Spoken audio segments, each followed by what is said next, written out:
Hi everyone, so for this video, we're going to be looking at our first conclusion question. So what do we know about conclusions? So we know that they have to be related to the entire passage, not just supporting details, but the entire thing. And we know that we want to be connecting back to the author's purpose, their goals, like why did they write this piece and what do they want the reader to get out of it? So let's take a look here. All right, so we have our question to start off with, which is pretty basic, but just which choice most logically completes the text. And we have a little blank at the end of the passage, so we know we're thinking about a conclusion. So we want to look through this passage and see what sort of details we can pull out in terms of which choice is going to best be connected and be supported by the entire passage. So let's see. We have herbivorous sauropod dinosaurs could grow more than 100 feet long and weigh up to 80 tons. And some researchers have attributed the evolution of sauropods to such massive sizes to increased plant production resulting from high levels of atmospheric carbon dioxide during the Mesozoic era. However, there is no evidence of significant spikes in carbon dioxide levels coinciding with relevant periods in sauropod evolution, such as when the first large sauropods appeared, when several sauropod lineages underwent further evolution towards gigantism, or when sauropods reached their maximum known sizes, suggesting that what? Okay, so what can we pick out about this passage and the main ideas?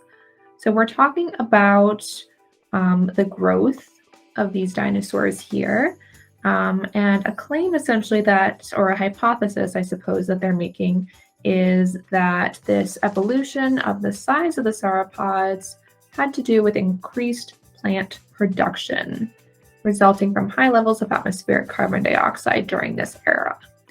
Okay, but then we have, however, there is no evidence of significant spikes in carbon dioxide levels coinciding with relevant periods in sauropod evolution, blah, blah, blah. Okay, so let's think about what we just read. So we're talking about these dinosaurs and their growth, and they hypothesize that it might have to do with the increased plant production from the high levels of atmospheric carbon dioxide during this era.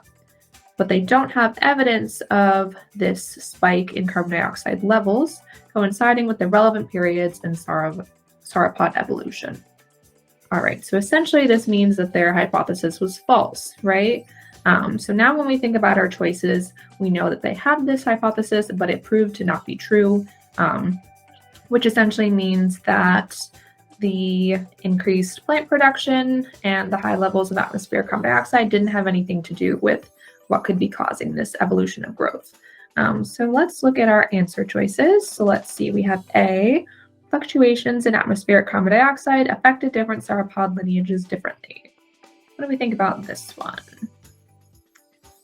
So this one just isn't supported by the passage, so it can't be the right choice because it doesn't say anything about the different sauropod lineages, so we can get rid of that one.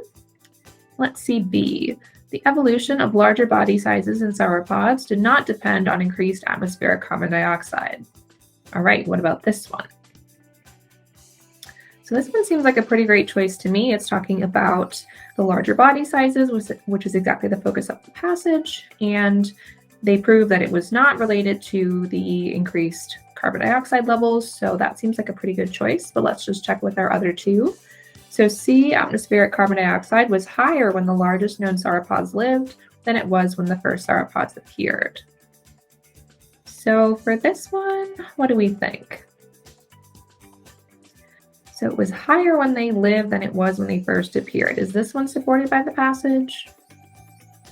Again, similar to A, not so much, maybe somewhat related, but not well enough supported that we can choose this one. So let's look at D. Sauropods probably would not have evolved to such immense sizes if atmospheric carbon dioxide had been even slightly higher.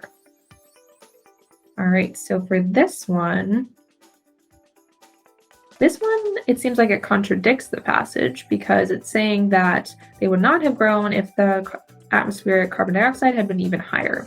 But we thought that the higher levels was actually related to this growth of the dinosaurs. So this kind of just goes against everything the passage is saying. So we definitely don't want to choose D. So that leaves us with B, which is what we predicted the right answer to be. So B is going to be our right choice.